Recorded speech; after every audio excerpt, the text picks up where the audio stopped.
Eh bien, salut! Aujourd'hui, on va parler des rivières et des barrages. Une petite vidéo avec mon ami Corentin. Nous sommes arrivés ici même, où on a l'habitude de se baigner.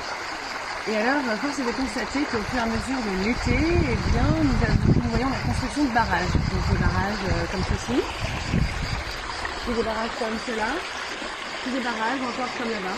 Comme si, en fait, c'est super sympa, j'imagine, de pouvoir faire des piscines naturelles, mais en vrai, on va vous expliquer quelques points techniques. Pourquoi est-ce qu'en fait le barrage il n'est pas si bien que ça? C'est sympa pour nous, mais parfois c'est un peu compliqué pour l'écosystème. Premièrement, rappelez-vous qu'une rivière c'est vivant. La rivière c'est vivante, elle doit respecter des conditions hydrologiques. Ces règles d'hydrologie ont une fonctionnalité. 1. Oxygéner le courant. L'oxygénation du courant amène beaucoup plus d'oxygène dans l'eau, amène donc des bactéries anaérobies,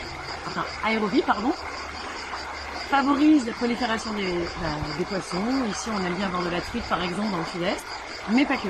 En fait, une eau qui est en mouvement, c'est une eau qui est vivante et qui va donc pas avoir de pathogènes et de mauvaises bactéries qui va vous polluer vos vacances lorsque vous allez vous baigner dans une eau stagnante. Donc, si on peut regarder par exemple ici, l'eau est stagnante puisqu'il y a un barrage qui bloque absolument, qui obstrue complètement. Donc là, on pourrait comparer ça à une sorte de thrombose, ok? Comme pour l'être humain, quand vous avez des gros caillots qui bloquent une de vos veines, vous allez avoir une thrombose ou une nécrose. Le cours d'eau, c'est la même chose.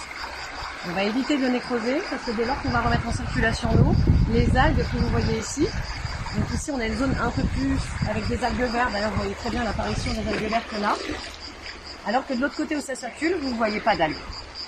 On essaie de pas se casser la figure Corentin. Donc de l'autre côté, on a des alevins, on a une circulation, on a de l'oxygénation, et ici on n'a pas d'oxygénation, on a des algues et beaucoup moins d'alevins, et surtout l'eau est très chaude.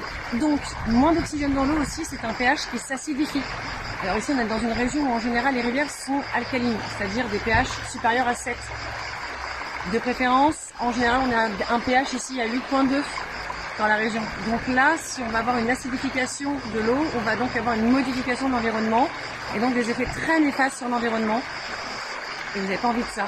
Vu que quand vous venez kiffer la Drôme, l'objectif c'est de ne pas faire des barrages. Donc si vous voulez quand même faire des barrages, faites un demi-barrage, mettez-le, puis veillez à l'enlever en fait après. Parce que ça, c'est ce qui flingue un écosystème.